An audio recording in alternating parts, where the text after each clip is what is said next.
ویروس کرونا روز به روز ریهوریشالن خو لجهان پتر بلاو دکد و رنگوی ویروسی نبتنه کارتکرین لسکتر ساخلمی هبید بلکو کارتکرنا سرکی لکرت آبوری جی هیا به تایبت جی بازار کرین و فروتنا زیری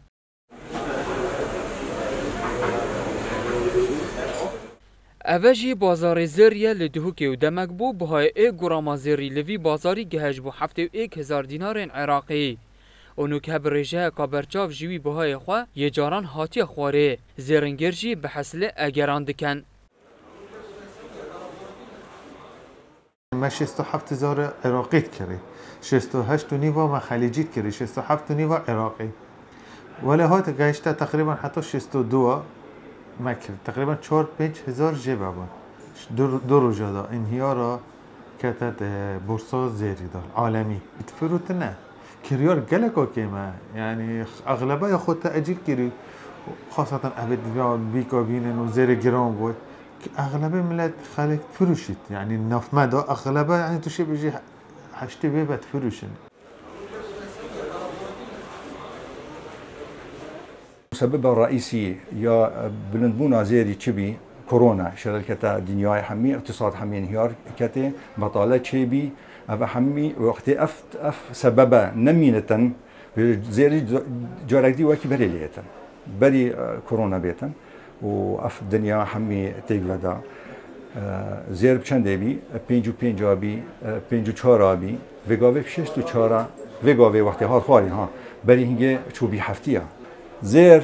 بدولاريه اف دلاره اجبر اون سازری مقابل دلاره وگاوه اون سازری بچنده مثلا 1935 اف سعر دلاریه دلار قیمتا زیری اتکتن وجا چند دلار قیمت البتن زیر ارزان البت چند بی قیمت البتن زیر گران البتن اما معادله همیزان چه اقتصادی بسیاری بیکه اوه ولاتیک جی دبیجید لوی دمی بهای زری گرانبوی کارتکرن لپروسا پیکینانا خویزان کربو دنوکدا هاتنا خواریا زری رنگ کارتکرنا خواه لوی پروسه دا هبید خودی برای اوی زیر کریب 35 و 42 ای بلند بیز بگوی بخوا فرشت فایده بیده بس اوی شنی که وقتی هفجینی پیکینن و بیت وقتی بیت یعنی بخوا زیریب کری زیر ویرانگی و سای گران احتمال کاری زری تعجیل کرده آنجی ده بیشتر همه ایلات بمکر یعنی اوه بچه مشاکل ویرد شد بل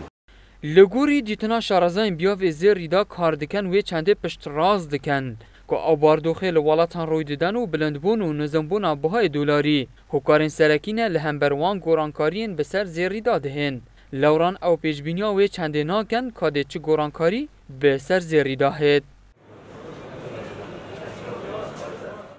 جدهو که بو بادینان هات سامیم